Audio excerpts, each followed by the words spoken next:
He's pulling down his pants. Put up your pants, my man. Touchdown! Is this the dagger? Fernando Tatis Jr., a grand slam!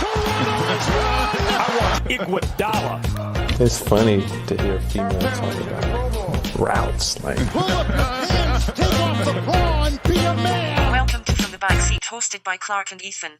it's funny. Oh, and welcome to From the Backseat, reporting after Week 13, after Tom Brady committed wizardry once again on Monday Night Football in prime time. I am joined by my co-host. What up, guys? Clark here. Today's going to be a great episode for me. My team, the Cincinnati Bengals, if you were unfamiliar, didn't shock the world, but they did what they did against the Kansas City Chiefs. 3-0 against them now with Joe Burrow. Great week for me. It is a great week. My week was horrible. I'm still Yeah, depressed. that was tough for the Chargers. That was a tough one. Yeah, so I'm a Chargers fan, and I'm sitting in a pit of despair right now. Drowning in piss, certain currently. Yeah, but maybe that's where we should start, because Clark texted after the game that he wanted to go in on the Chargers a little bit. So no, I not feel like the Chargers. Not the Chargers as much. Oh, I thought you were saying that about the Chargers because you were No. I was more saying I wanted to get on my own soapbox and just kind of let loose about the Bengals a little bit. I mean, I guess if we do, want me to go ahead and lead off and do that? Sure, go ahead. All right, fine. We'll go ahead and get on here. So here's the thing. Cincinnati Bengals. All I heard all week is that you don't want to play Patrick Mahomes. You don't want to play the Chiefs. This team is constantly, they beat up on everyone. This is too high of an echelon for the Bengals to reach up and to punch up to. Folks, for me, it's no longer do the Bengals have to play the Kansas City Chiefs. It's do the Kansas City Chiefs have to play the Cincinnati Bengals. The Kansas City Chiefs are now 0-3 when Joe Burrow takes the field for the Bengals. The Chiefs haven't beaten the Bengals in their last 7 attempts, dating back to before the 80s. The Bengals currently are the Chiefs' daddy as it currently sits. What a time. And I will tell you what, if you would have told me 2 years ago after Joe Burrow obliterated his knee on that football field in Washington that we would be sitting here right now, I would have never believed you. But alas, here we are. And I think it speaks to a lot of the culture change that Zach Taylor has helped implement and bring in. And I think more than anything else, it has brought in so much confidence to this Bengals organization and team because Joe Burrow exists. I think he's a really good player, maybe not the most talented, but he has obviously oozes this mantra of confidence, leadership, and it's not only showing up for himself, but it's showing up for the team as a whole. This isn't a team that's afraid to play the big dogs in Kansas City. They're not afraid. This is a team that's very confident they can beat them every single time they show up. And I think for the Bengals, I mean, again, I hope they don't have a letdown game. I really feel like they won't. I mean, they got next week Cleveland. They got Deshaun. I would love to see them just absolutely do terrible things to Deshaun Watson because he deserves it for what he did to those women. But anyway, the Bengals on a roll. Loved everything I saw. I think Joe Burrow, he's not going to win MVP, but he's certainly putting himself more into the conversation now with the way that he played. Unbelievable game. It's only a regular season game. Got to go on to the next one. But man, everyone who said the Bengals were a fluke last year, where are you now? That's just what I want to know. Where are you now? Yeah, I mean, I agree. I mean, the Bengals played a really good game. I mean, we'll see once it comes playoff time. I mean, the Bengals are playing extremely well against the Chiefs. But I mean, they still got a long road to the postseason. Yeah. And I'm not going to lie. I mean, as much as I want to get really excited about it, man, it really sucks that somehow Baltimore pulled out that game again. That's the thing. Okay, for Baltimore, though, I don't know what Lamar's injury is. I don't know how long he's going to be out for. But Baltimore's biggest thing that they got going for them right now is they have just the easiest schedule. They play down to all of their opponents. They'll do it every time, but they win the games. Like last week, how Russell Wilson could not manage more than 10 points. And they couldn't beat Tyler Huntley, who, credit to Tyler Huntley, I think he's a very solid backup. Actually does a very good job of emulating Lamar's game.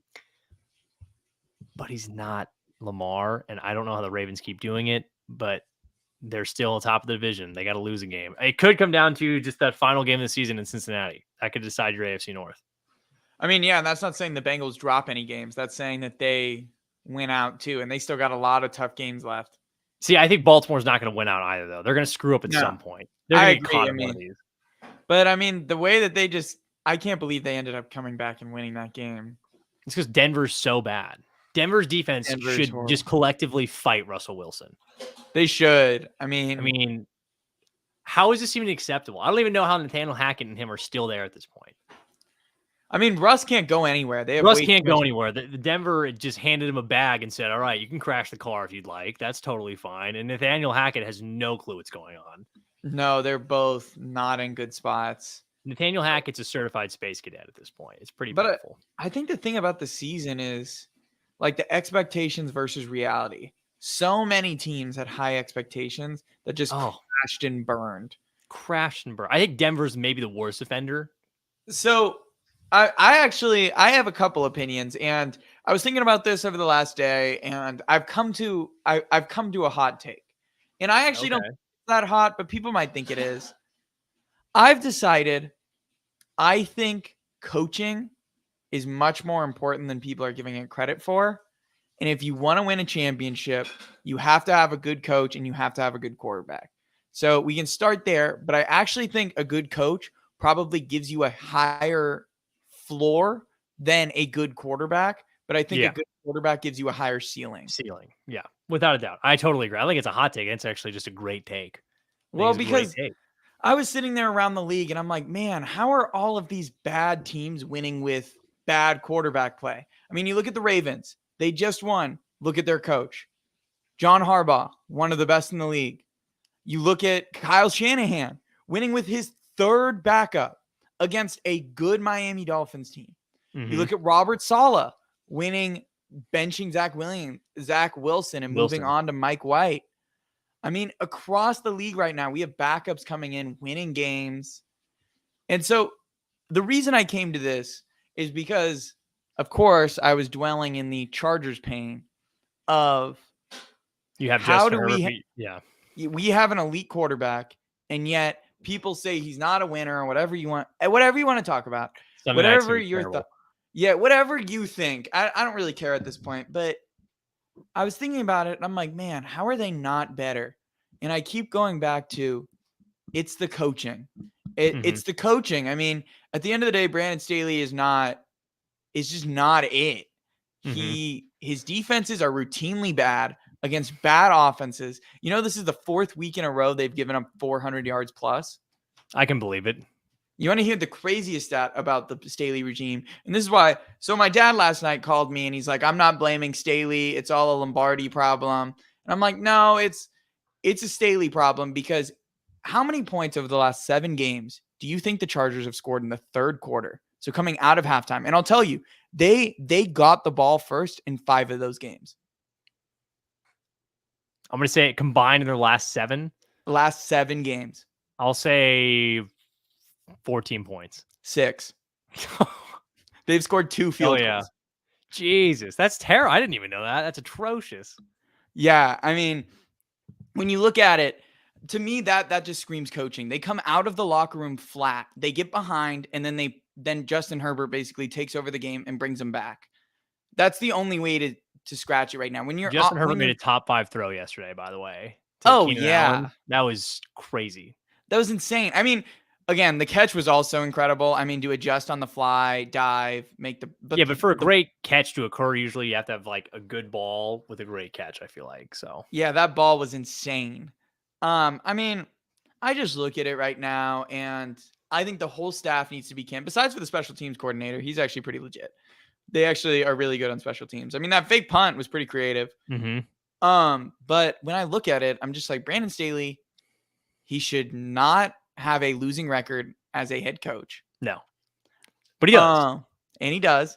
They have the driest offense in the league. Again, there is no adjustment to their game plan. It is Popeye's biscuit dry, that offense. Well, it's not only that. It's not only that it's that dry. It's like they have all these injuries, and they changed nothing about it. No, nothing. I mean, you have half your offensive line go out, and they still have Herbert stand back there and take 5 I know, no chips. drops. No, maybe to leave a running back in. It's like, all right, Justin, you just figure this shit out, and we'll see what happens. How many rush attempts do you think they had in the game yesterday? Do we include Herbert's rushings? No, it's just from the running backs. 12. They had 10 rush attempts. Pathetic. Maybe the offensive line would have been that bad, run blocking. Yeah, but I mean, again, the edge rushers just know they can get after him every single time. At least use delay runs. At least use something as an extension. I mean, the screen game was working yesterday. Oh, they were obviously getting it out, but once they just let Herbert stand back there to pass, they're like, oh, why isn't this working? Because it's a bad game plan that doesn't work. Last night just exposed why coaching is so important and why Justin Herbert, I hate to say this as a Chargers fan, but if they don't move on from Staley, I think he should almost think about demanding a trade. Don't say that, Ethan. Don't say that about your team. I mean, it's hard not to. I mean, you're sitting there as a young generational quarterback, and this team has they basically what they do every coaching hire, especially. And I don't want to get on a soapbox against Tom Telesco, but he's been the GM for 10 seasons, and they've gone to the playoffs twice. He has one playoff win. I guess technically 2, but still. Let's give him his credit here. Yeah, he has 2 in 10 seasons. I know it's a tough mark. I think the big thing, what I get though, what you're saying I think Staley, like after I'll say this as a Bengals fan, after having Marvin Lewis for so long, who never made a halftime adjustment in his life, that is the most infuriating thing to watch. And I think it's probably one of the things I love most about Zach Taylor is the Bengals always change something at halftime, and it always is an improvement. So with Staley, I don't understand why you come out and you're like, let's not change anything. It went so well when it usually didn't really go that great. And it's just, you get the results you get. It's just the way it is. Yeah. So we got a chat from Drew Code. He's asking me which coach would I replace Staley with. To tell you the truth, literally anyone right now, but I'll throw out a couple names that I think would be good hires where the Chargers should start the look. Now, to tell you the truth, I don't think they're going to get rid of Staley. I think they'll fire him. They're going to give him another year at least. I think they're going to fire Lombardi and use it as the scapegoat. I mean, this organization has done that time and time again. They did it with Anthony Lynn, with Ken Wisenhunt. They got rid of Wisenhunt the year before Lynn was fired. They did it with Frank Reich the year before Mike McCoy was fired. They got rid of Frank Reich, who was our offensive coordinator. They just do it time and time again. That's what they're going to do. They're going to get rid of Lombardi, and they're going to blame that on why the offense doesn't work. And they're going to neglect the defensive issues of, I don't even care that we have a top 5 quarterback. I mean, you're supposed to be this defensive minded. I think it's, yeah. We've been over that so many times. Staley's this guy. It's like, oh, he has everything on defense. The defense blows ass. It's terrible. Well, and so people keep coming with injuries, and I'm like, oh my God. Like, if you look at the defense, I mean, the teams that are winning in the league have worse rosters than we do right now, even as injured as we are. I mean, again, some teams don't even have players quality of Justin Herbert, Khalil Mack, Austin Eckler, Keenan Allen. I mean, we still have big names on the field. I mean, again, to generate zero pressure week in and week out, when you have Khalil Mack rushing the passer, you have Derwin James, who probably is the best safety in the league, but I mean, besides for last week, he really hasn't done all that much. I mean, the problem is, I feel like for the Chargers, is I feel like they're under a conundrum still of, like, we talked about this again, no depth. They have some really big stars around the field. And then you're like, okay, who's now starting in our third string corner? Like, it just drops off if anyone gets hurt. It stinks to watch. Well, it's really bad. I mean, this whole team is, I'm so sick of the Telesco thing. I want Telesco gone. So again, people try to act like, oh, look at these rosters he built on paper. And I'm like, well, paper and on the field are two very different things. Well, the other thing is, you can talk about that all day, but he's the one hiring these head coaches. And year in and year out, they're just having issues. Again, he hired Anthony Lynn. He hired Mike McCoy. He hired Brandon Staley. You're going to let him hire a fourth guy? Yeah. And so what coaches do I want to replace Staley? If Telesco's picking, I don't want anyone. I'm done with Telesco. He better be fired. But I feel like D'Amico Ryans is probably the hottest name. I mean, people are going to talk about Sean Payton, but I already said the Chargers are never making that move. I mean, I would love it. D'Amico Ryans means what, the DC for the 49ers? Yeah. That's a great transition because I wanted to talk about the 49ers next. Okay, yeah, let's talk about it. We watched him a little bit yesterday. Jimmy Garoppolo out for the season. That's a bummer. Obviously, San Francisco is kind of cooking with him. Brock Purdy. Well, I didn't think he looked that bad. I actually thought he handled the offense pretty well. Yeah, I mean, that offense, to his credit, has a ton of weapons. It's loaded with pieces. And it's built around an easy quarterback play. I mean, see, that's the difference between the Peyton scheme and the Shanahan scheme. For people that don't really understand the differences, is the Peyton scheme basically relies on quarterbacks to make every play. Yeah. That's the idea. Drew Brees was the focal point of the Peyton offense. It asked the quarterback to check every play, to check protections, to manage it. And if it works at a super high level because the quarterback throws for 5,000 yards, 50 touchdowns. You saw the numbers Brees was putting up. Yeah. Now, the Shanahan scheme is super easy on quarterbacks. It really relies on your running game to be able to power it through and through zone running scheme to be able to allow easy checkdowns and screen passes to get the ball out into space into playmakers' hands. Yeah. But go ahead, Clark. No, I mean, look, I think when I see San Francisco, I mean, and a lot of people are probably going to panic. I actually thought Brock Purdy played very well. I mean, this is a guy who I think if you watched him at Iowa State, because I remember his time a little bit there. He's like one of those dudes where it's just a little bit scrappy. I think he kind of reminds me a little bit of Taylor Heineke, except a little bit better, throws a better ball, I feel like. But he's just kind of a guy. He kind of gives off me this vibe that I actually don't think that because Brock Purdy is there, that their championship aspirations are any worse. I think they're going to, I mean, I still think I really still look at the 49ers and I say, I still think it's the second best team in the NFC, if not the best. I do. I don't. To me, when they beat Philadelphia, we'll have a laugh. Yeah. I mean, we'll see. I still think Philly and Dallas are ahead of them. Oh, see, look, here's the thing. Philly literally is begging to be exposed by San Francisco. That running attack, what will that do to the Philadelphia Eagles? I mean, look at how they just handled Derrick Henry. Only gave up 30 yards on the ground. With the Titans, you can just sit there and say, oh, all they have is Derrick Henry. That's all they have. I'll let Ryan Tannehill beat me. I mean, we'll see. Again, I still think I think the Eagles and Cowboys are better than the Niners. Just because Blake Purdy, while he did play well, it's his debut. No one had tape on him. Yeah. Wait, hold on. He had that messed up read option in Mexico against the Cardinals a couple weeks ago. Oh, sorry. Remember that? Sorry, my bad. Come on, Ethan. Give Brock Purdy his credit. Give him his flowers. Yeah, I guess I should give him his credit. Poor Brock Purdy. But, yeah. I mean, the thing is, no one had tape on him. To me, it's going to be kind of like, I don't want this to sound bad. Jets fans, don't come after me. How dare you? Don't you start with Mike White. Don't say anything about Mike White right now. Fine, I won't say anything about Mike White. You can say anything about Mike White. White. I was just going to say, you're going to see regression. I mean, again, these guys are having excellent debuts. I'm not taking anything away from Brock. I'm not taking anything away from Mike. This feels like you are. But everyone comes back to earth.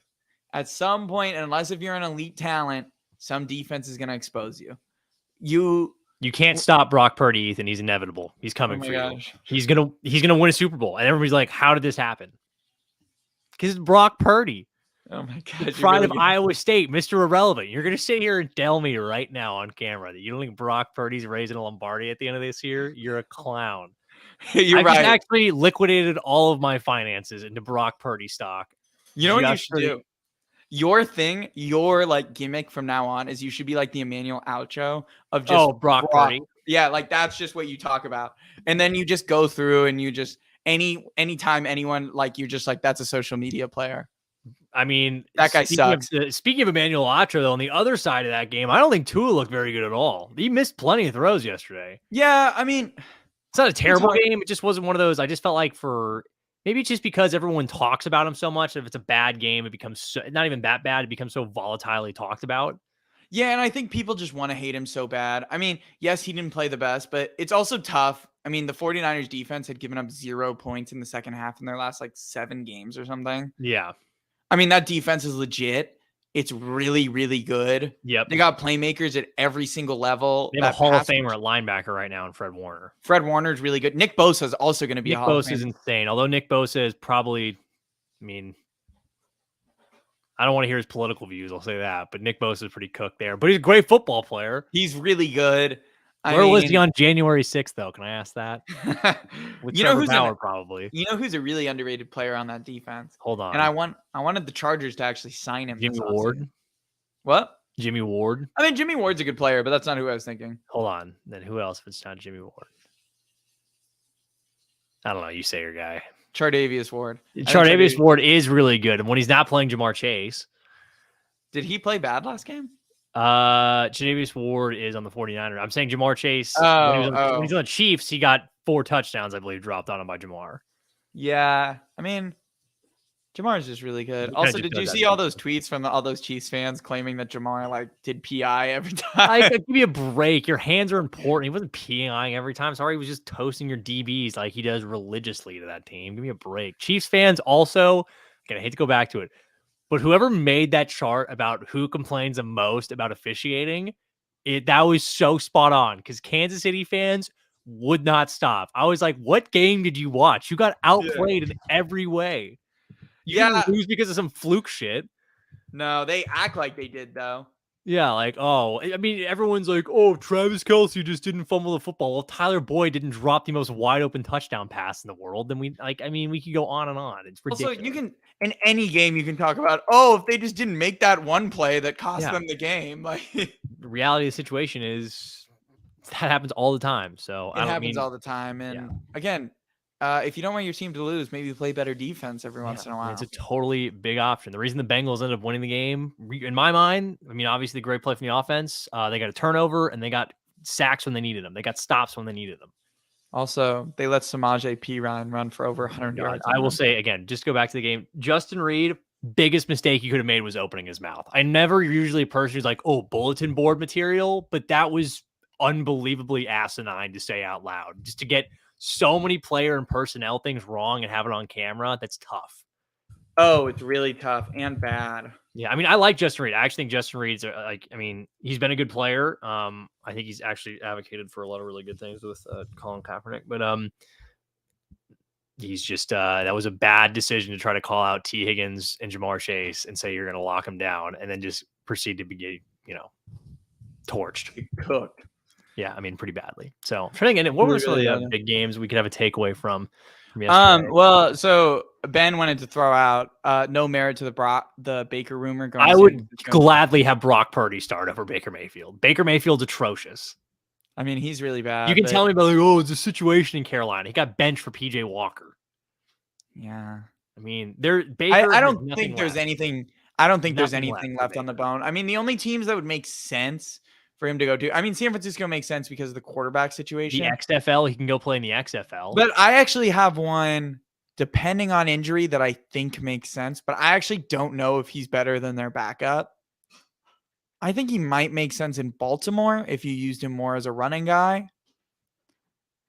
I mean, just if you're, I don't know if he's better than Hundley though. No, I wouldn't. I would rather have Tyler Huntley than Baker. Okay, look, here's the thing. Baker Mayfield is like the last hot dog that you have left in a hot dog packet that's just been soaking in the hot dog water. And you're like, okay, it's 1:00. I'm super drunk and I need something. That's what Baker Mayfield is. He's that soggy, weird, short, kind of not hot dog colored hot dog. And if you really are desperate, you go ahead and eat it. But if you're sober and sane, you're like, I wouldn't touch that with a 10-foot pole. So Baker, basically what I'm saying is Baker's a crappy, watery hot dog, and I wouldn't want him. That's what my analogy is. Okay. So any other takeaways before we get into She's a 10? No, it's okay. We're going back to that. Oh, not She's a 10. Sorry. I'm about to say, please no more of those. Sorry, I was thinking of our old. No. Any more big takeaways? Before start bench cut. Sorry, I said the wrong one. I mean, I guess like the Giants and Commanders tied. That was stupid. That was ridiculous. But now it's flagged. Any other big games I really was like, oh, that really caught my eye. Oh, it was really fun to watch again. To watch Deshaun Watson, who deserves to struggle every single day in every single game for the rest of his life because of what he did to so many women in the greater Houston area. I wish they would have lost that game. He looked terrible. He totally deserves that. I really hope Cincinnati gets to him next weekend. I really do.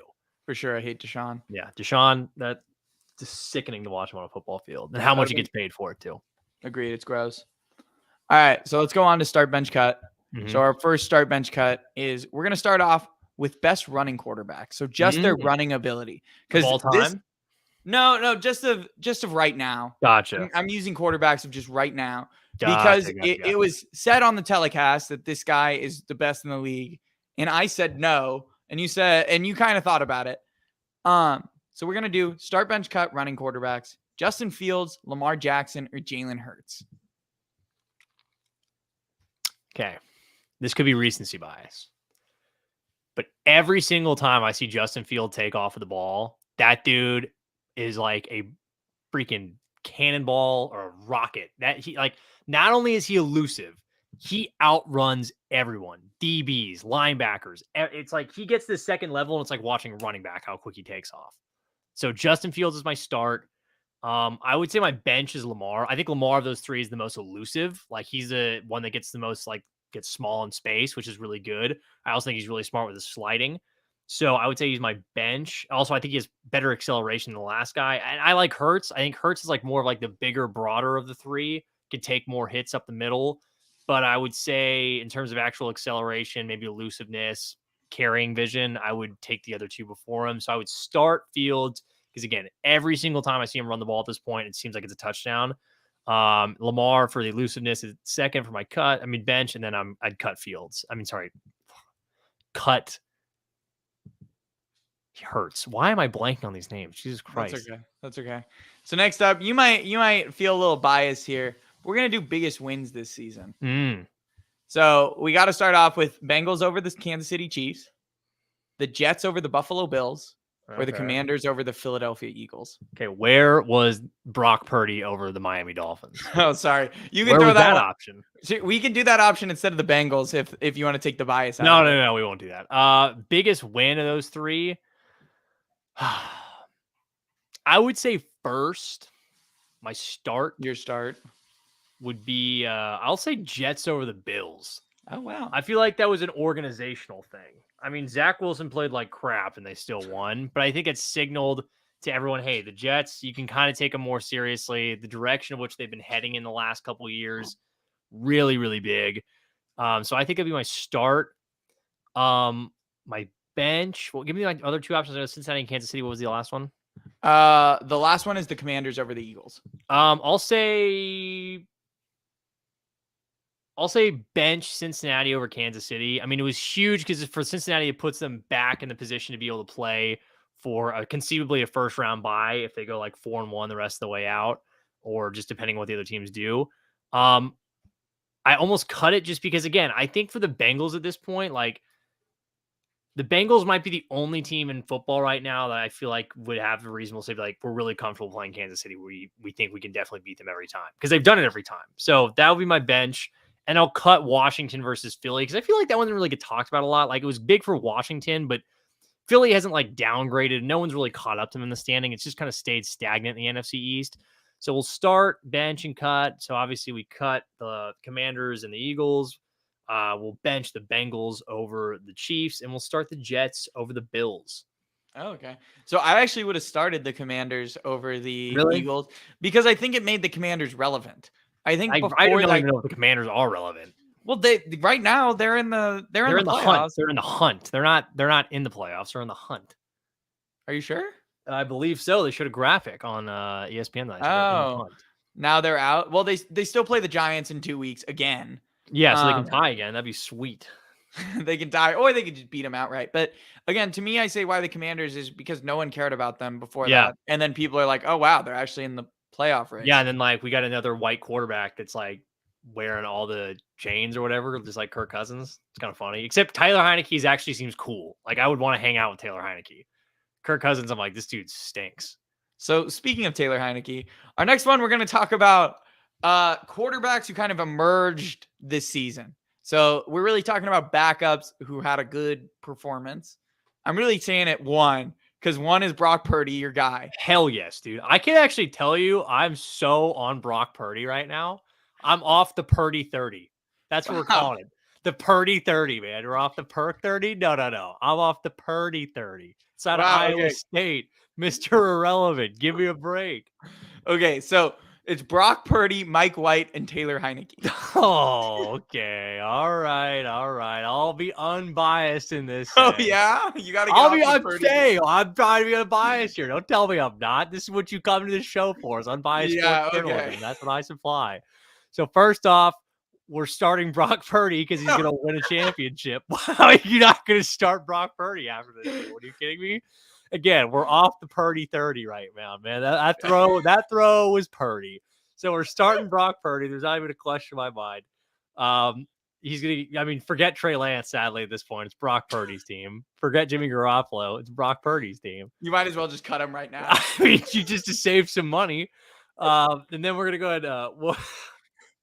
Wait, what my other two? I know Mike White was one of them. Mike White and Taylor Heineke. Okay, we're gonna bench Taylor Heineke because he has gone like 5-1-1 at this point.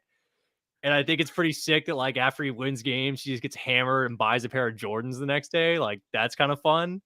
I also like still crack up every time when he like got that roughing the passer penalty to win the game. And everyone was like, that was so lame. And I was like, I would do the same thing. Like, you just handed me the game. And then I'll cut Mike White. I think Mike White's like the most like, oh, that guy was good for 2 games. We think he's really good now, and he just stinks. Yeah, that's what I think. I mean, it happened. He was really bad, honestly, against Minnesota. I mean, I can't believe you're so much on the Purdy train. Dude, look, I'm telling you, we should sell merch that just says "off the Purdy 30," and like no one would buy it. No one would buy it, but I think you'd be surprised. I think you'd be surprised. So next up, we got 2 left. We'll just go through these quickly. Yeah. So worst fan base. Oh. So we talked about Kansas City earlier. So I'm actually going to leave them out of this, even though I kind of wanted to put them in it first. So worst fan base, the Las Vegas Raiders, the Philadelphia Eagles, and the Pittsburgh Steelers. Okay, Pittsburgh Steelers, they're going to start. That is the most scum fan base in all of America. I don't think people realize how down atrociously bad that fan base is. They stink. They're brain dead. They don't know what's going on. I don't like them. I'm sure there's very nice Steelers fans out there. However, from my observation, from what I've seen, they will be starting among the worst. I think from the next one, can we throw like Oakland into Vegas with this? Yeah. That's I'll bench them because the Raiders did have the battery chucks where their fans threw D batteries at the Kansas City Chiefs players on the sidelines. That's insane that you would just do that because A, is it horrible to do? But B, it's like, how do you have so many D batteries and how did they get through? So that's my bench. And then my cut will be Philly fans. I mean, there's a jail in Eagles Stadium, like a big one. I know that. Yeah. Apparently there's like a rumor that like that's where they used to do. I'm not even going to say that because I don't know if it's true or not. But Eagles fans, they're insane. I'm pretty sure they like threw snowballs at Santa Claus back in the day when he was there one time. Like, they did. Vigorously. So, I mean, Eagles fans, I would say of those 3 are probably the ones I'd want to hang out with the most because they seem like they know how to party the best. Yeah, that's a good point. I mean, the reason I put the Eagles on there was kind of recency because when they booed, who got concussed on catching the touchdown for the Titans? Oh, Traylon Burks. Yeah, that was terrible. That was when they started really booing him. But also, like, here's the thing with Philly fans, though, is that like when I watch Philly fans, like that's really like a fan base where it's like, wow, this is all that you have. Like everything is Eagles no matter what. Like when I saw that video of that dude taking his dead father's ashes and spreading it behind the Philadelphia Eagles parade after the Super Bowl, I was like, how stupid and insane do you have to be that's just gonna get swept away an hour later by a street cleaner? That's what your dad wanted. Great stuff. Makes no sense. All right, so Ben chimed in. He said, you're wrong. I'll be at Heinz this weekend. And then he said Pittsburgh media is maybe the most cancerous in the nation. Do you mean by that they're the most inept? They don't know what they're talking about? They think Kenny Pickett's good? All right, Brock Purdy is going to be a better NFL crow. Oh my gosh. Than Kenny Pickett. Whoa. Okay. That's true. You're on that Purdy 30. I'm off the Purdy 30, dude. That was a Purdy throw by Brock Purdy. That was a Purdy throw by Brock Purdy. He cooked the freaking Dolphins the other day, dude. Made some sushi out of the Dolphins. So our last one is we're going to go to baseball. Hell yes. Start bench cut of this can just lead us into signings, but start bench cut of signings so far. Jacob deGrom, Trey Turner, or Justin Verlander. Hey, I'll be honest. I think all 3 of these for separate reasons are just ridiculous. I do too. I think they're all really bad. I will start Trey Turner because I think it helps the Phillies right now a lot. Although he's going to be like 41 with this contract. I don't think that's good. I think Trey Turner is really going to take a step back after about year 30, like 35. Those legs are going to go, which means the power goes, which means a lot of what makes Trey Turner valuable goes away quickly. You have to bank on him being very good quickly. Plus his speed in the 1 or 2 spot. So that's the bench. He's my actually no. He'd be the one That's I your cut. start. Oh, you're cutting Trey Turner. I'm cutting Trey Turner. Oh, okay. I will bench Justin Verlander. Okay. This was just a dumb move by the Mets in my mind. Because here's the thing. This was like a panic move. Like, oh no, we lost Jacob deGrom. What Yeah. are we going to do? Let's sign Justin Verlander, who's like 42. Did he win an AL Cy Young? Yes. He's 42, has chronic elbow issues at this point, and you just handed him $86 million. Steve Cohen doesn't care because he's made of money, but I think that's going to be a regrettable one. And then the one that I think made the least sense out of everyone, not because, like, partially because of the player and the contract, but more because of the organization. Jacob deGrom to the Texas Rangers. Folks, the Texas Rangers suck. This doesn't make them that much better. I will say this. Do they have Trevor Siemian and Corey Seager? Of course they do. Now they have Jacob deGrom. Okay, cool. The rest of the lineup is bad. Adolis Garcia, been mid for a while now. Josh Jung, you're going to bank on him doing a lot. Jonathan Heim behind the dish. I don't buy it. Nate Lau at first. That's pretty mid. The reality is, too, is that I don't know if the Rangers think they're close to competing because they're not. The farm system isn't particularly great. The big league production isn't that great. I mean, deGrom also, what people want to ignore, and I love Jacob deGrom, he's injured all the time. This is a guy right now who's 34. He's not like 28. He's 34. He's had multiple elbow issues. I think this is one. While I think deGrom is great, you're going to look at it and be like, this backfired. That was really stupid. We shouldn't have done that. Yeah. I mean, I have one way that maybe the Rangers could really improve their team. Maybe if they got Brock Purdy to become a two-way player. I don't know if Brock Purdy plays baseball, but let's make a call, folks. I think we should at least give it a try here. Play center field? I bet he does. Pretty good one. Or maybe he's like a two-way player. Like he can also pitch too. Probably better than Ohtani. So yeah, I would have to assume. I mean, he's already better than Tom Brady in the NFL. So duh, he could be, dude. They're gonna be the same guy. We're gonna sit here and be like, how do we let Brock Purdy go to Mr. Irrelevant? And he won 7 Super Bowls, 8 Super Bowls, 9. Who knows? 10 maybe. Brock Purdy knows no limits at this point. Just his first 5 seasons, he's gonna go back to back to back to back to back, just endlessly. We're going to be talking about him in greatest athlete conversation. I mean, a lot of people will want to say like, oh, Michael Phelps, swimmer. Okay. Yeah. Brock Purdy. He just won a game. Did you? No. So, all right. So we could take this in 2 ways, Clark. So do you want to talk about MLB moves or do you want to go into our draft and then finish with the MLB? I guess we just talked about MLB. So let's just kind of roll with that. All right. So let's talk about the MLB. So Ben asked us earlier, and I think this is a good place to start. He wants us to talk about Brian Reynolds. Remember, he's a Pittsburgh Pirates fan, requesting a trade. So let's start there, and then we can kind of navigate our way through winter meetings. I'm shocked that Brian Reynolds, after seeing the signing of Carlos Santana, said, I want out of Pittsburgh. No, I mean, he definitely should. Destination-wise, I mean, he's a switch hitter who I think regressed a little bit last year to more of his mean. I mean, not to his mean, but he regressed from what he was the year prior. However, a very talented player. As to where he goes, I don't necessarily know. I don't know of a lot of teams. I mean, everyone needs a center fielder, but I feel like someone who could be in contention is like the Mariners. I feel like they're trying to get a lot of guys right now. Again, I forget who plays in center for them. Oh, wait, Julio Rodriguez does. So, yeah, J-Rod. Just kidding. I don't know. I don't know where he goes. I mean, certainly he's going to be a hot commodity. So I don't know, but the Padres were linked to him at some point, but I don't really see it as an option. I actually have one idea. I mean, I think he would kind of make sense for the Dodgers with Cody Bellinger going out the door of where they're going to. Yes. I mean, because they could mix and match him because he could also play in left field as well.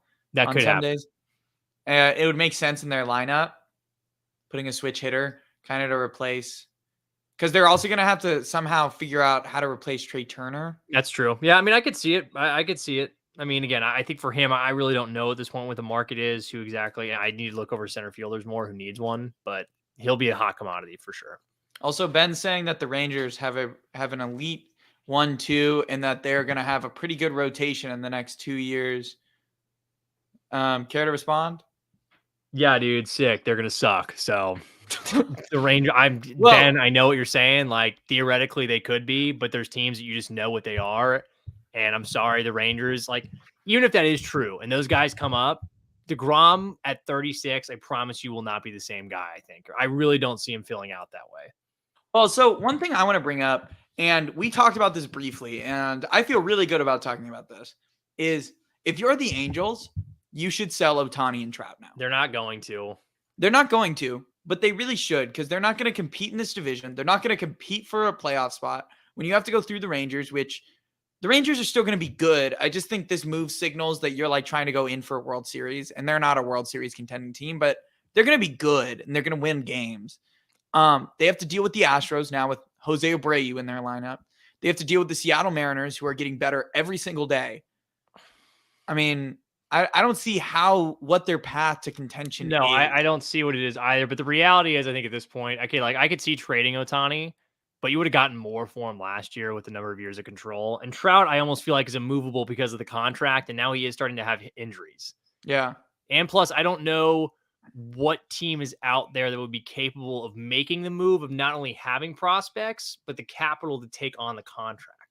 No, it would be tough, but I think if you're the Angels, you really try have to figure. Again, I think I agree with you. Like the guy that would have to be in my mind would be like Ohtani. Like I think they just need to trade Ohtani.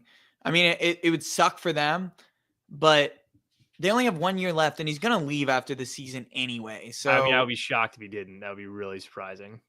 it would be really surprising. To me, that's the biggest signal. Is there anything else from winter meetings that? I mean, we got Not that I can Xander think of. Bogaerts being linked to the Bogarts. Padres. Like I mean, I think Bogarts. I think he will be a San Diego Padre. I hope so, but I think he will be. I hope so, but we'll see. The other one we should We're talk being about. competitive with the Diamondbacks. The Padres get up by a diamond. I mean, first off, if you're Xander Bogaerts, in what world do you sit there and say, "Oh, the Arizona Diamondbacks"? Like I know they got some nice pieces going on right now. And they could be good in a year or two, but he's already 30. Do you really want to go out in Arizona? It's not going to be fun. Yeah, but you might. I mean, as weird as this is, there are some guys who would want to be the number one guy, whereas in San Diego, you would not be the number one guy. Yeah, but he'd win rings and be sick. Yeah, but that's from a Padres fan's perspective. That's from every fan's perspective. What are you talking about?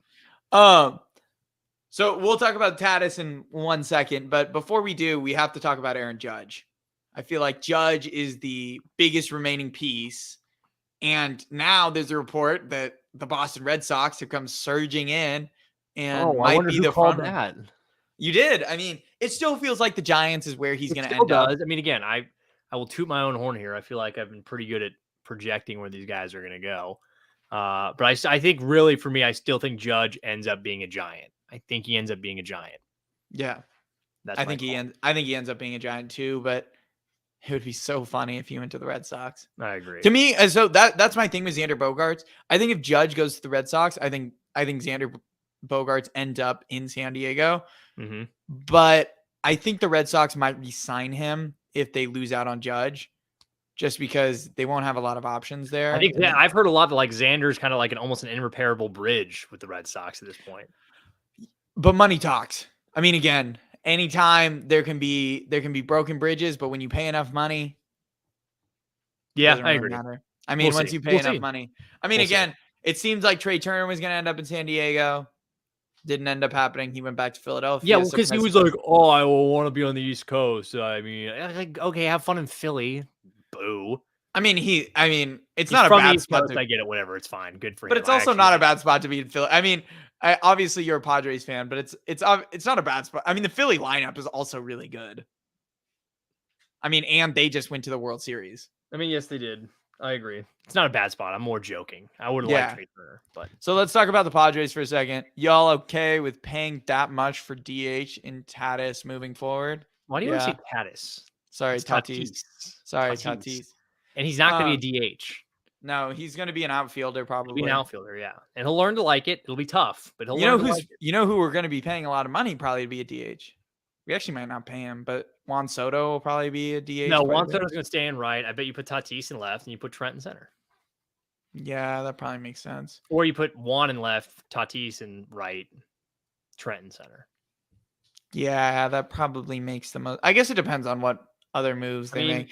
Because they were talking about getting some mid outfielders today, which sounded not interesting to me. But I mean, you need depth. You do need depth. Yeah, I mean, we'll see. Anything else you want to talk about with baseball before we move on? Any other things? Oh, I feel like we talked about. you're reading the latest edition of the Coronado Eagle and Journal, you'll notice that I predicted perfectly that Trey Turner would not go to the Padres, and I pinned Xander Bogaerts to the Padres. I just want to say that for when it happens. But I would like to say you also picked Jose Abreu. I said that was one of the options. I gave 3 options for that. Whoa. There was an editor's note in there. I'll have that noted on the record right now. We put it in there after it happened. My other options are still on the table. Cody Bellinger has steam right now. And then Will Myers coming back also, I think, is very realistic. So I don't know. Maybe we'll be perfect here. We'll see. I'm the Brock Purdy of MLB predictions. So Tatis, can he throw without separating shoulder? I don't know, Ben. Can he? Can you tell me? Are you like, can O'Neal Cruz stay for more than 4 years in Pittsburgh before he realizes he hates it? You tell me, Ben. So let's move on. So what Clark I'm just kidding, Ben. I love you. I love the Pirates. So what we're gonna do Park. is, so we've been doing these drafts the last couple of weeks, and Clark and I have been having a lot of fun with them. So what we're doing is we're gonna draft NFL draft busts. That's where we're gonna go this time. So we've done MVP candidates, we've done playoff contenders, which, by the way, both of our picks so far have seemed pretty on the money. Yeah. I mean, we picked Joe Burrow pretty high, who's raised as an MVP candidate. We had Hurts and it's called knowing Mahomes. ball. It's just called knowing ball. Tua high. I mean, we had some good picks in there. Our contenders list looks really good right now. I mean, we picked that doesn't look good. I mean, Maybe a preseason quarterback rankings that might look pretty shit, but I mean, compared to everyone else, I think ours looked relatively okay. I agree. I think the one where we probably floundered the most was our running back rankings. I think now if we were to look back on that one, yeah, that would be bad. That'd probably be bad. I don't, because you can't predict, like, okay, Kenneth Walker being ridiculous. Like, no one would have said that. Yeah, I mean, that one's really tough because we had Jonathan Taylor and Derrick Henry in our top 3, which neither of them are top 3 right now. But again, before the season, you would have never expected that. Everyone would have said that. Everyone would have said that. But let's go into draft of NFL bust. I guess draft of NFL draft bust. I guess Drafting it just NFL draft bust. Yeah, I guess that's the best way to put it. But here, since you've gone first the last 2 times, yeah, you go first. I'll go first this time, and maybe this first pick, it won't come as any surprise to Clark, I assume, because it's near and dear to my heart. Oh, I thought really okay. Yeah, were you thinking I'd go Jamarcus Russell? Of course. I mean, I don't know why. That's not who I'm taking. Your second pick is who I would have taken. Yeah. So my first pick, who I'm going to take first overall, went number 2 in his draft, and that is Ryan Leaf, San Diego Charger, absolute bust. Hell yeah. Acknowledges that he's a bust, really bad. Spent time in jail. Also, I mean, Jamarcus Russell, at least he played more than 2 seasons as a starting quarterback. Ryan Leaf didn't even make it out of 2. Ryan Leaf. I mean, I think the thing with Ryan Leaf of, like, Jamarcus Russell, the thing was you were betting on arm strength, that was really get there. But like, you're Ryan betting Leaf, on a lot of things that Jamarcus Russell just didn't supply. No, but the thing about Ryan Leaf, and this is why I think he's ultimately the bust, is because there was an actual debate between him and Peyton Manning. Yeah. That's the thing of, like, the expectations were so high for Ryan Leaf. Through the roof. There was, and the Colts have said they were up to the last day on who they were going to pick. It wasn't just like we were nailing it in. It was Peyton Manning the whole time. They were seriously considering taking Ryan Leaf there. And obviously they go with the Tennessee project. Chargers end up with Ryan Leaf. Rest is history. It's the last bad quarterback the Chargers have had. They got Drew Brees, then Phillip Rivers, then Justin Herbert. So maybe that curse was a good thing. Did not work out for the Raiders. But no, did not. So then who's your first pick? I mean, look, I'll go with the guy who I think probably has one of those goated stories of all time of terrible first overall picks. I mean, Jamarcus Russell's easy. For those unaware, I'm sure everyone has heard. I think my favorite story and perfectly encapsulates Jamarcus's time in Oakland is they were concerned he was not studying film. So they sent him home with blank film videotapes and asked him the next day of what he saw, knowing well that there wasn't anything on the videotapes. And he said when he came back, like a child lying to their parent about doing homework, I watched zone schemes. There was nothing on the tape. A good effort for at least saying something that could possibly be on there. But he was terrible. Look, I will also say I respect Jamarcus Russell now because he went on the Players podcast a couple, I want to say months back with like Ryan Clark. And he's like, I want you to call me the worst draft bust of all time. He's like, put like of all time next to that. So Jamarcus, for you, you are the worst draft bust in NFL history. Dude had all the tools coming out of LSU. He simply just didn't care. I mean, I kind of get it. You play in Oakland. I don't know if you want to. So, I mean, 18 touchdowns, 23 interceptions, 62.5 quarterback rating, 25 fumbles. He was pretty bad. Completion percentage just above 50%. Not a lot going on. Had a lot of promise. Didn't work out. Didn't watch a video. I mean, just Jesus. What a disaster. But, hey, you're the worst of all time, man. You asked for it. You got it.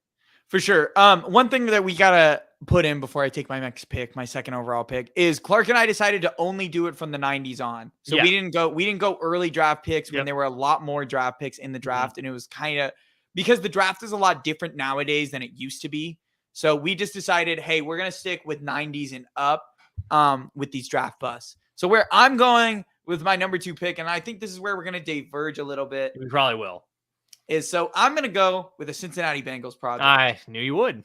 I'm going to go with Achilles Smith. Achilles Smith, another disaster. Should be just absolutely terrible. I guess also opened the doors to the Bengals having pretty good quarterback play after that. I mean, they went Carson Palmer. Yeah, they had, Carson, Andy, Burrow. That's not too bad. I mean, it's not on the level of what the Chargers did, but no, I mean, if you had someone besides Andy probably in there, then you'd have it. But I mean, Andy was still, when he was in Cincinnati, I mean, 5-6 playoff appearances is solid. A lot of wins, but I know. No, you're happy with, as a franchise, you're happy with that. Especially the second round pick. I mean, you're happy with Andy Dalton. Andy Dalton's still in the league. He should have probably won today, except for a Tom Brady miraculous comeback. But I'm going to go with Achilles Smith. Absolute disaster. Shown as a versatile quarterback who could not do anything and was just bad at his job. Yep. All right. We definitely went different ways because I would have taken this guy regardless. Okay. I'm curious. I actually reached on my board, so I'm curious. Okay. I am going to go ahead and I'm going to go with a guy who's taken second overall in the 2003 NFL draft. Charles Rogers for the Detroit Lions, taking on Michigan State. Bear with me here. This dude torched the NCAA in his final seasons. Second overall pick on a wide receiver. Career stats, 36 receptions, 440 yards, 4 touchdowns. Yeah. As a second overall pick in the 2003 NFL draft. That's atrocious. He played 15 games in 3 seasons of the Lions before he got released. He's my number 2 overall. Sorry, Charles. That one's pretty good. So I'm going to go here with my 3rd pick, and I want to move a little bit away from the quarterbacks. And now this player did not look like a bust on his first team. The issue is when he got traded. So I'm going with my 3rd overall pick, Trent Richardson. Okay. Trent Richardson, running back, thought to be the next prodigy running back. Again, went in the top 5 in the Andrew Luck draft, played 1 year in Cleveland, looked pretty good. Then got traded to the Colts, and everything went downhill. They traded a first-round pick for that guy, which at the time felt good. You were getting 2 top 5 picks with the potential. But he was so bad and could not hit a hole to save his life. He had no speed. He basically had nothing. He was a walking bricks for feet. Trent Richardson sucks. Trent Richardson was really bad. Now he's in the XFL, so congratulations to Trent. Yeah, congratulations to Trent. Way to keep the career alive a little bit. I mean, let's keep it rolling. Yeah. Trent was atrocious during his NFL career, and so that's where I went. Yeah. I'll go back to the quarterback position. I will also go back to the Detroit Lions. They have several of these. I'll go to Andre Ware out of the University of Houston, who I'm currently representing right now. Went 7th overall in 1990, just right below our cusp out of Houston. 6 starts in his career, only 6 starts. That's remarkable as a 7th overall pick. 51% completion percentage, 5 touchdowns, 8 interceptions. That's all he wrote in the NFL after a Heisman season in the NCAA.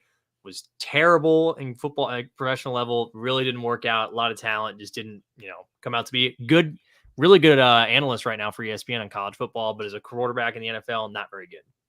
Yeah, I like that pick. So my number 4 overall pick, I'm going to take a pretty recent quarterback, pretty recent bust. And it's because he got replaced in 1 season. And that's Josh Rosen. I'm going Josh Rosen. I'm going Josh Rosen, 10th overall pick in the 2017 draft. Josh Rosen thought to be, some debated him best in class with Josh Allen, Lamar Jackson. Sam Darnold was also there. Baker Mayfield is also there. Josh Rosen did survive 1 season in Carolina, did not even start the season as their quarterback, did not finish the season as their quarterback, and was absolutely atrocious the entire way through. Josh Rosen, the only reason I don't have him higher is because, he was the 10th overall pick, so it doesn't look as bad value-wise. And they ended up replacing him with Kyler Murray, which looks pretty good right now. But overall, Josh Rosen was just really bad. I mean, he's still 25 years old, if you want to put it into perspective on how short his NFL career has been. He hasn't caught on with any team since then, not even as a backup. He's like a practice squad player. And again, he's just his 4th year in the league. I mean, if we look at his stats with the Arizona Cardinals, he had 2,274 yards, 11 touchdowns, 14 interceptions. He was sacked 45 times. And he had a completion percentage of 66% with an average of 6 yards per throw. He was absolutely atrocious, could not evade pressure. So I'm going Josh Rosen with my 4th pick. I will also go with someone really recent. Let's go. Just got released today. Mayfield. Baker Mayfield. Oh, Baker. Baker's dozen. Bake me some cookies. Maybe bake up some more Steak Farm commercials because I don't know how you're going to be paying these bills these days, Baker.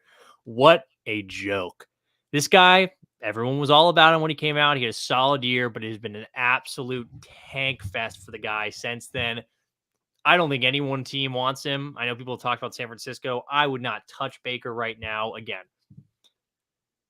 maybe it's just a recency bias, but I think he's a train wreck. He's been awful everywhere he's gone practically. Didn't work out in Carolina. Didn't work out in Cleveland. I don't see it working the next place he goes. He's my 4th pick. Yeah, that's a good choice. It's a good choice. Go with that 1st overall pick. And the reason I didn't put him on my list is because he does have a playoff win, so at least he has relative success. But yeah, Baker's bad. He should stick to commercials. All right, so with my last pick, I could go many different ways here, but I got to go with the drunk driver. You know who I'm talking about? No, actually, I don't. Surprisingly. Justin Blackmon. Oh, damn it. That was who I was going to go with. Yeah, I'm going with Justin Blackmon. So Justin Blackmon had plenty of off-the-field issues. I mean, he wasn't good on the field, but he was even worse off the field. Couldn't stop drinking and driving, which is a bad combination for an NFL player. Go ask Henry. Oh, man, that's another one that could be on the list. But so, yeah, I'm going Justin Blackmon. He just didn't really play at all. He had a lot of off-the-field stuff. Couldn't even make it out of his rookie contract. On a team that desperately needed weapons, he just couldn't find the field at all. It was kind of like, for recent players, it was kind of like Laquan Treadwell, where Laquan Treadwell had all that hype and just like never saw the field ever. That's kind of like what it was like with Justin Blackmon, but he was the 4th overall pick in a draft. Yeah, I'll go with the guy actually for my last pick, who I feel like never gets talked about in this conversation of just terrible, because he wasn't number 1 overall, but he's number 3. It's probably because he went to a smaller market team in Arizona. Matt Leinart. Yeah. Everyone loved Matt Leinart at USC. Matt Leinart was the guy. Matt Leinart was the dude everyone wanted to be. All the girls wanted to date him, I'm sure. But that dude stunk it up in the NFL so hard. And I feel like no one talks about that. He was terrible in Arizona. So I'll go ahead and give him there at number 5. Maybe it's because he works for Fox Sports now as a college football analyst, where he does a great job of it there. Charismatic guy. Unfortunately, the NFL career was terrible. Yeah. So that's the ending of our draft. I think it was pretty good, but I'm going to throw out a couple players that we didn't draft that I had on my board, and maybe let's do some quick reactions. So Kevin White. Yeah. Bad That's one. someone I had. That's Deion Jordan. That's a really bad one. Deion Jordan for the Dolphins. Johnny Football. Manziel, really bad, but it kind of like exciting enough where you forget. Well, and also he was like the 20th pick. Yeah, it wasn't like a high first rounder. It was just there was so much hype built around him that we could be saying Zach Wilson soon. We could be, yes. Another one, John Ross. John Ross, very bad. Still in the league, but very bad. And one that everyone forgets and actually maybe deserved to go in this draft. I have him really low. Justin Gilbert. There's like Darius Hayward-Bay. Yeah, that's another good one. I mean, there's plenty of. I bet every team can think of some player that they took high that just didn't end up anything. Or where you just didn't think the value was there and they just ended up being really bad. I mean, go look at the 2013 draft. You could almost pick any player out of the top first round pretty much. They're all bust. Like the best player is like Eric Fisher, who was never really an elite player. He was just like an above average tackle. I mean, yeah. Anything else you want to, any other draft bust? Oh, well, I mean, nothing draft wise, but I will state this for the record. Yeah. I was very disappointed to wake up on Saturday morning. Saturday, right? It's 6 a.m. Yeah. Watched the United States soccer team lay an egg to Netherlands. Thank God I didn't bet on it because that was a tough one to swallow. However, I will say this for U.S. men's soccer. First off, great to see the country get into it. I love people seeing soccer. They give it the credit it deserves. World Cup still will be very fun to watch the rest of the way. And expect the team to be back in 2026. This is a very young and developing USA squad. However, waking up at 6 a.m. and watching that tough scene, didn't like it, didn't love it, wish it didn't happen. Yeah, that's a good point. So let's talk about one more sport before we. What do you think about the college football playoffs? Oh, So- I actually, you know what? I will say this. We talked about this ourselves. I think Yeah. they actually did a good job with it. This is how Yeah. it should have gone down. I think especially after TCU went to overtime against a top 10 team and lost by 3, to kick them out after that would have been absolutely ridiculous. And Yeah, I'm glad I the agree. committee did the right thing. But I think truthfully what it shows too is that you need a larger format, and I cannot wait for them to go to 12 teams. It'll make things much different. Although I'll be interested to see how it plays out with guys maybe still deciding to sit out and how the regular season will work because you have to have less games. But who knows? I think, though, the committee got it right for once, really did a good job with it. TCU deserved to be in there. I think everyone in there right now has a resume that shows that they should be there. I agree. I think they ended up picking the best 4 teams. I mean, you can I know make the people are argument up for in arms about Alabama. Alabama, but if Alabama had gotten in there where TCU is, then it basically would have just been the committee saying, "Oh, it's all about the SEC. That's all that matters." Well, the other thing is, the thing that makes it tough, and after the game, I was like, "Oh, Alabama's in." After TCU lost, I know. thought Alabama, but that was my first reaction. But the more I thought about it, the more I'm like, no, because of the fact that TCU has to play one more game than Alabama. Alabama was not in a conference championship, so should TCU really get punished for making it to their championship and having to play an extra game? Totally. Is that fair? And then I ultimately decided, no, it's not. TCU Yeah. deserves to be there. They basically had an undefeated season. I mean, they lost to a top 10 team in overtime, Mhm.